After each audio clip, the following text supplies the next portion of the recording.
everyone, welcome back to another episode of the Duke's Dive. This week we are going to open up with a few words from Crazy Shea that I picked up last week.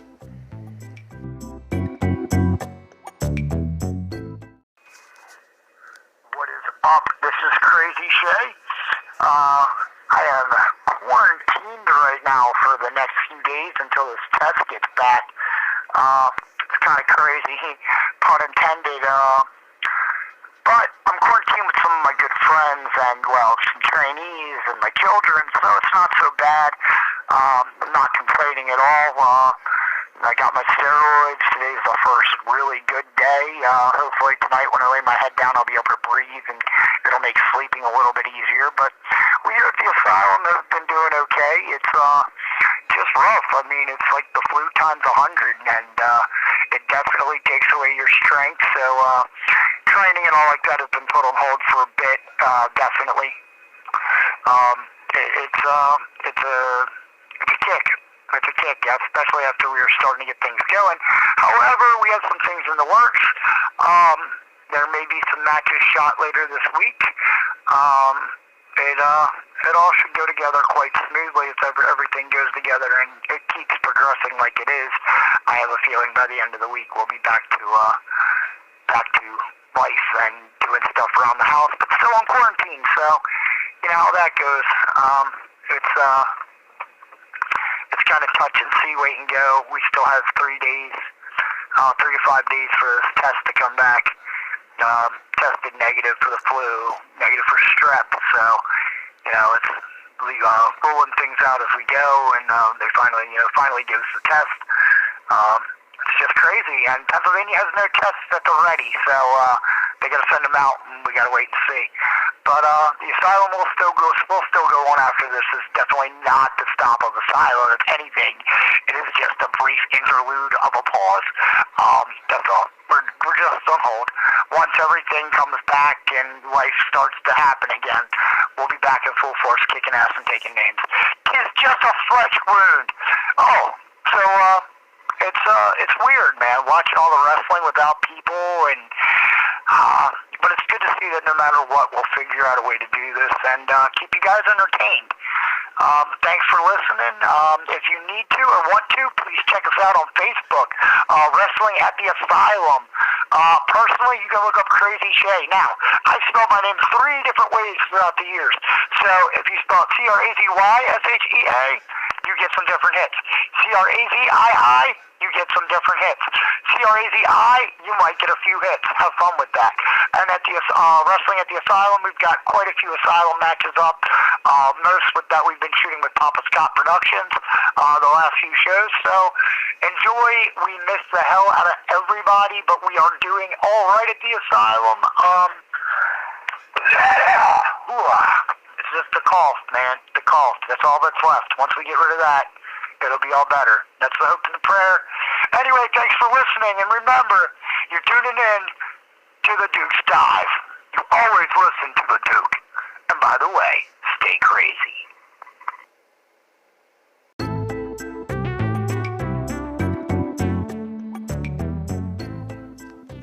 Alright, here first up we got NXT from March 11th, 2020. The episode of NXT was live from the Performance Center, and it kicked off with Keith Lee versus Cameron Grimes. Cameron Grimes gets a lot of offense early on, even stomping Lee's face off the apron. He even counters a Spirit Bomb. Grimes hits a really nice deadlift German suplex. Lee counters him with a cave-in attempt. Lee hits a pounce and picks up the win with a Big Bang Catastrophe. After the match, he is attacked by Damian Priest with a club. Dijakovic chases him off, but makes the mistake of grabbing Lee's title and gets a Spirit Bomb for his troubles. The next match was Mia Yim versus Dakota Lee for the number 1 contender ladder. This was a number 1 contender ladder qualifying match. Mia overpowers Kai early on. She targets Kai's knee. Raquel gets involved with the ref checking on Kai. Yim gets the ref to admonish Raquel. Yim hits a face breaker in the ring for the win. Raquel attacks Yim post-match. The ladder match for the #1 qualifying at Tampa, which is now moved to the Performance Center as of tonight, Tuesday, the 24th. Heading into tomorrow's NXT will be the last NXT before NXT TakeOver Tampa, which is actually NXT TakeOver Performance Center now due to the virus. Next up here we have, the match has Chelsea Green and Maya Yim.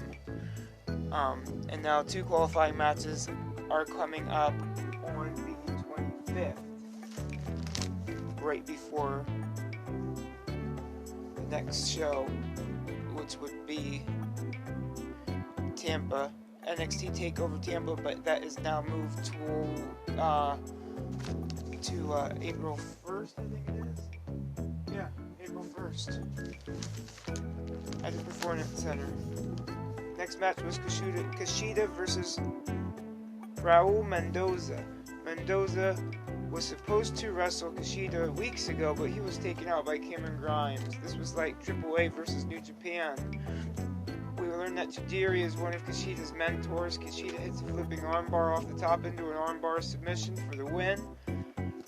Next up, we say Rhea Ripley says in ring that she is not psyched out pre-Mania. She gets through this all with the thought of dethroning Charlotte. Flair comes out, gets "You don't go here" chants. To that she says "I made here." Then she gets "Go back to Raw" chants. Flair says that things are happening too fast for Rhea. She won't be able to handle her. She will take Rhea to deep waters. The two fight. Flair gets the upper hand in the exchange, tries to put Ripley in the figure 4 and breaks out of it, but gets attacked and then put in the figure 4 with the ring pole. We see a neat Walter promo that goes into a Finn Balor promo showing that he has his passport, teasing an encounter at TakeOver Dublin. We then see a Maya Yim interview talking about her current win, but we see in the background Mendoza get kidnapped by luchadors. So, I don't know what's going on here. Next up we had Tegan Nox versus Deonna Purrazzo. Good match here, qualifying match. For the latter qualifying match for the #1 contender ladder match. Nox, big fan of Paramore's Hayley Williams, has gear resembling Captain Marvel in the colors of Gwenpool. Nox with a hurting left shoulder. She gets brutalized into the Fujiwara armbar, but takes Purrazzo out with a shiny wizard for the win. She gets added to the qualifying ladder match. That's going to be Tegan Nox, Chelsea Green, and Maya Yim. Next up we see Undisputed Era versus Broserweights. This one was to prove that the Broserweights were in a makeshift team. Riddle and Fish are very good. Pete pulls the Eddie Guerrero move, getting the ref to think that he was hurt. Gets Cole and Strong ejected. Riddle hits a double spear. Grizzled Young Veterans come out. The Broserweights almost lose, but they take out Kyle with a bro to sleep for the win. Ciampa addresses Gargano. He says he thought he knows why he did what he did. He was projecting himself through satellite. Gargano finds out where he was recording from. There's a big fight that leads into the whole gym area. Some stuff gets smashed. Then they break back into the Performance Center.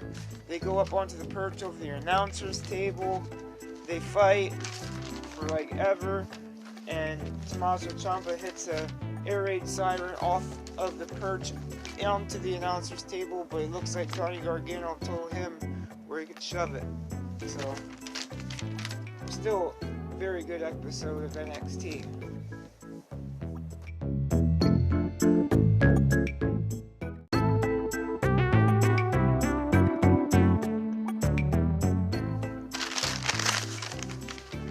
Alright, ladies and gentlemen, next up we have AEW from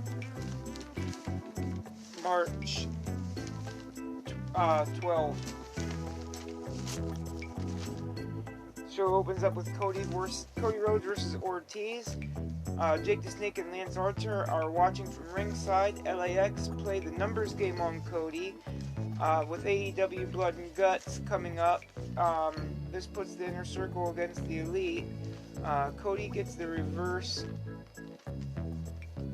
by hitting a move onto Ortiz in the corner.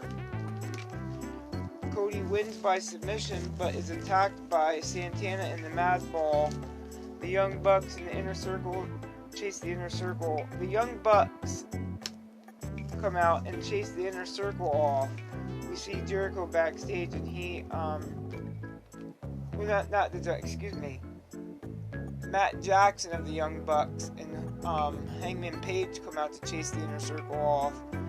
But then later on we see in the Inner Circle backstage, and Jericho reminds the entire roster that they are on notice, and calls Cody's team a bunch of pumpkin-headed dipshits. They need to come get their trash, showing that the Inner Circle brutally took out Nick Jackson with the garage door backstage. He gets help picture-in-picture. The first match of the evening is Chris Statlander and Hikaru Shida versus Nyla Rose and Bea Priestley. Hikaru gets worked over most of the early going by Nyla and Bea Priestley. Most of the early going. She does hit a nice knee to Nyla, but she gets the hot tag before the commercial break, which we see picture-in-picture. Statlander worked with Bea. Shida slams Bea onto Priestley. Shida then suplexes Nyla. Nyla beats Shida with a beast bomb after a suplex and a spear. Priestley then turns on Nyla post-match. Next match we have is MJS versus the Jurassic Express. Excuse me. It made me want to see Lucha versus MJF one-on-one. Of course, that'll not happen because MJF is a... I don't want to go there. I don't want to get kicked off of there by PBS. It was a nice display of strength. Lucha getting in the ring with MJF and Butcher. He was getting the hot tag with MJF and the Butcher at his feet. He made his way all the way over and then rolled through to get the tag. Crazy dive from Lucha takes out all three opponents. Nice exchange by Lucha and the Butcher. Marco stomps a mud hole into MJF. Bunny calls it the distraction, and Lucha is taken out by MJF. He wins by beating Marco stunned. Afterwards, we see Tony Schiavone interview Britt Baker. She says that Utah is boring and she is there to be their role model. She is interrupted by Big Swole, who calls her out for running her mouth. Baker throws coffee on Big Swole, and there's a chase going on. Next up, we have the Private Party and Joey Janela versus Death Triangle. Pentagon Jr. with Joey Janela was awesome. Best part of the match for me. Joey Janela was decent this match, as usual. Nice senton moonsault from Private Party. Quinn has amazing resiliency. Janela put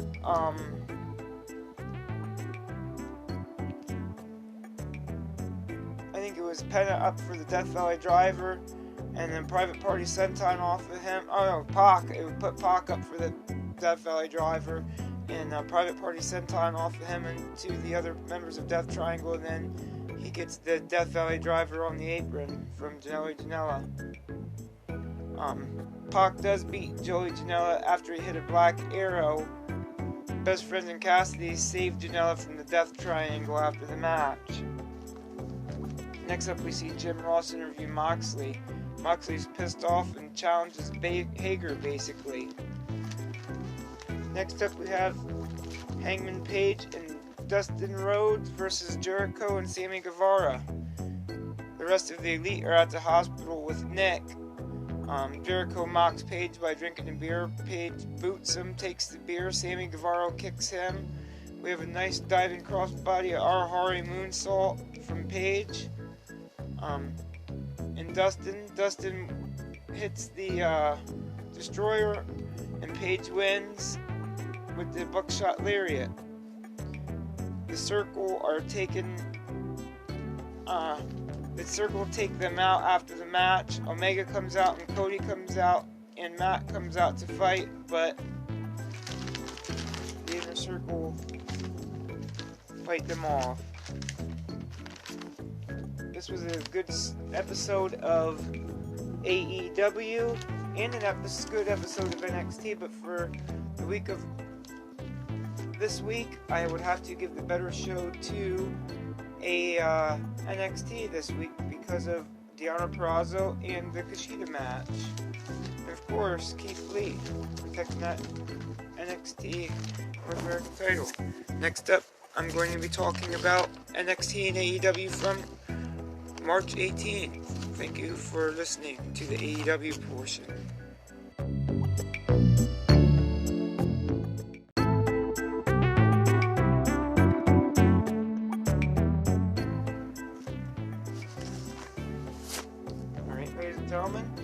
NXT from March 18th. This week of NXT was a highlight promo episode. The first thing was a really neat, almost 45-minute documentary covering the feud between Tommaso Ciampa and Gargano. If you're like me, you didn't know everything leading up to it. I started right at probably about the height of DIY. So for me, their stuff before that was all uncharted territory. So with them guys, it started at the Performance Center. They wrestled each other. Neither got signed. The two kind of like started talking together. I think even traveling. Johnny Gargano gets the call for the Cruiserweight Classic. Tommaso basically has to be his partner. Those two have a really good match. This basically starts their rivalry. I think after this is when they really started traveling together. As DIY as a real tag team. This covers their run as a team in DIY as NXT at NXT, winning the titles at TakeOver Toronto.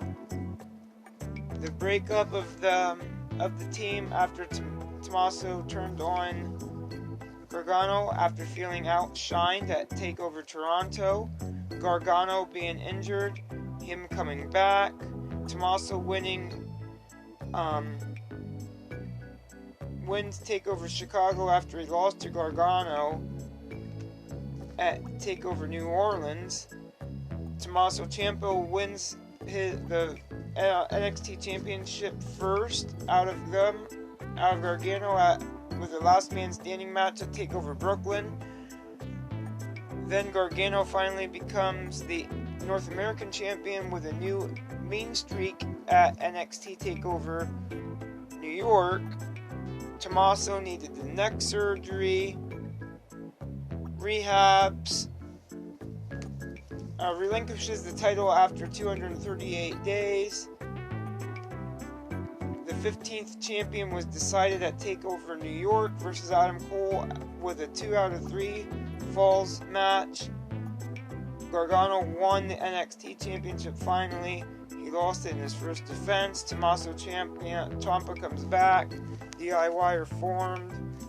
And then the turn of Gargano on Ciampa. You kind of see the pattern there. It was Ciampa's jealousy of Gargano that ripped them apart as a team, first of all, and then it seemed like Gargano kind of gave him his own medicine, a taste of his own medicine. Next up, we see a really cool Finn Balor promo on his NXT history, getting signed in 2014, beating Nakamura, Owens, Samoa Joe, becoming champion for 242 days, winning the Universal title, becoming the first Universal title champion, getting an injury, having to relinquish that title. Says he came back and made stars out of Jinder Mahal, Baron Corbin and Bobby Lashley. Says he's the best wrestler in the world. In his 2019 Royal Rumble match with Lesnar, made him, even though he lost, got his fighting spirit back, gave him his passion that he needed, and he needed to wrestle in NXT. He needed to go back to becoming the Prince. Now he's about pleasing himself, not others, and he will not waste ever another 3 years. The last thing we seen was a Rhea Ripley promo. This covered her debut at the first ever Mae Young Classic, her changing her looks due to being compared to the likes of Charlotte and Toni Storm, going into this second Mae Young Classic, which she won. Then she won the first ever UK Women's Championship tournament, becoming the first UK Women's Champion. She beat Toni Storm, who is now currently the UK Champion. She had a similar run to Shayna Baszler. She come over, as we've seen, to NXT NA, North America, and beat Shayna Baszler and is now the champion. Basically, now she needs to beat the best to be the best. She needs to beat she needs to beat Charlotte Flair at WrestleMania.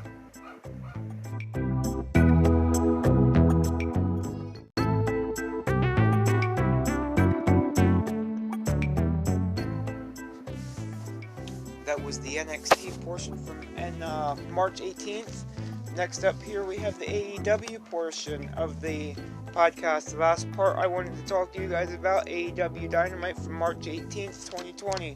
The show opens with words from Cody Rhodes amongst these days of the virus and everything. Leading up into Blood and Guts, says that Matt needs to calm down, Paige needs to get over his stuff. If he doesn't want to be looked at as the other guy in the Elite, then he needs to make that change. He needs the real Kenny Omega. He needs the Elite to be the Elite in these uncertain times. Matt Jackson comes out. They talk. Then Paige comes out. They ask him to stand with him, and then he leaves.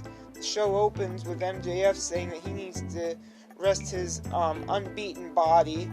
So he's going to hang back and enjoy the show with some of the other wrestlers. So, because there's not going to be any fans tonight, so I guess it's just going to be these guys, a mishmash of wrestlers around the ringside. First match is Best Friends versus the Lucha Brothers, and Orange Cassidy's on commentary. Best Friends keep Ray separated most of the early going until Penta gets in and makes a difference. Chuck Taylor hits Phoenix on the outside with a nasty lariat. Cassidy performed a leap of faith onto the Lucha Brothers. Penta hits a low blow on Trent to follow up with a diving foot stomp package pile driver for the win.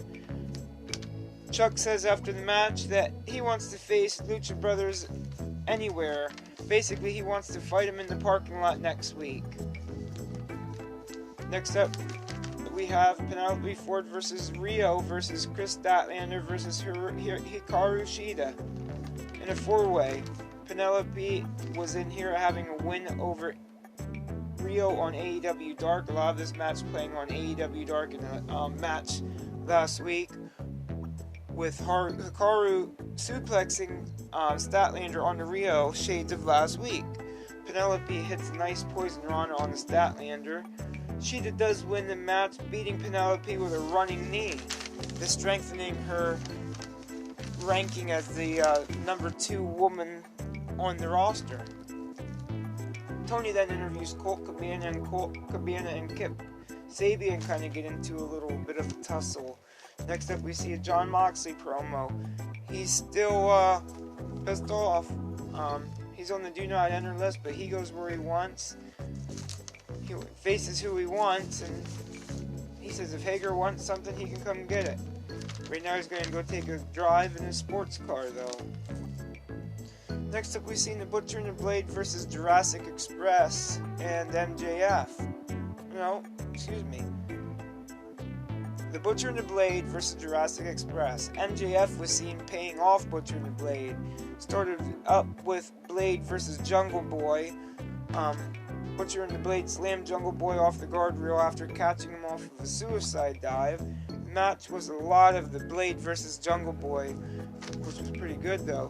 Luchasaurus had a brutal kick combo to Blade and a off the apron moonsault to Butcher when he got in. Luchasaurus hits a Extinction of Man on the Butcher. Lucha and the Butcher was the highlight of the match for me.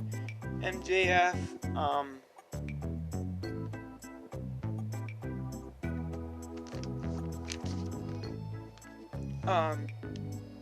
calls for full death, and Jungle Boy counters that, hits his finisher, and dives outside to keep Butcher grounded while Luchasaurus picked up the win in the ring. Next up, we see the Dark Order come out. Evil Uno says that he has been promising the Exalted One, and the Exalted One is near. He keeps saying this. Christopher Daniel comes out, calls him a liar, says there's no Exalted One. Hit this promo that comes out with the Exalted One. The Exalted One says he's going to finally reveal himself to be Brody Lee. Yes, Brody Lee makes his debut, and he hits a nasty lariat to Christopher Daniels in the ring. Next up, we see a Lance Archer interview.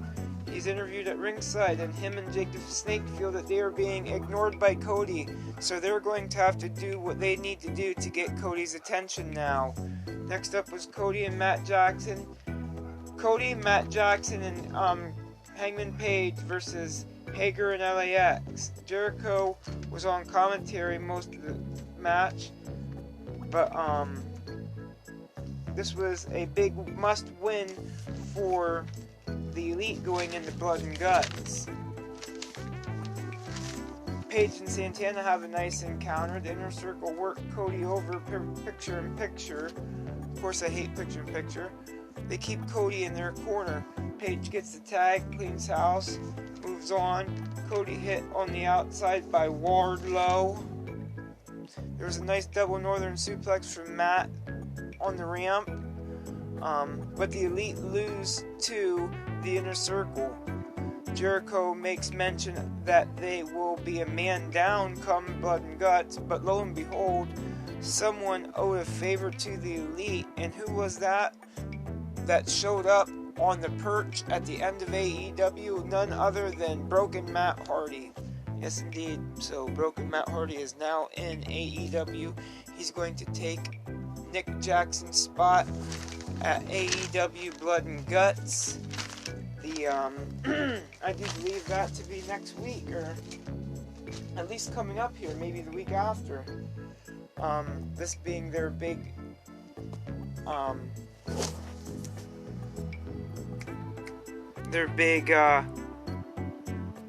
War Games match style, and that's looking to be a very good event. This week, I can't really say one had a better show than the other because NXT had a highlight show, or highlight reel promo package show, so basically I'm going to give the rating system here a break, and I'll flip a coin as to next week to see whether or not I'll cover NXT or AEW first. So with that being said, the Duke's Dive is now over. Thank you for listening. I appreciate the listening. Support your local favorite wrestler out there in these times of uncertainty. Go out to their pro wrestling tee store, or watch their stuff on YouTube. Promote them on Twitter, Facebook, Instagram, whatever. Do something to help out the community in these times. And catch me next week on the Duke's Dive. Thank you.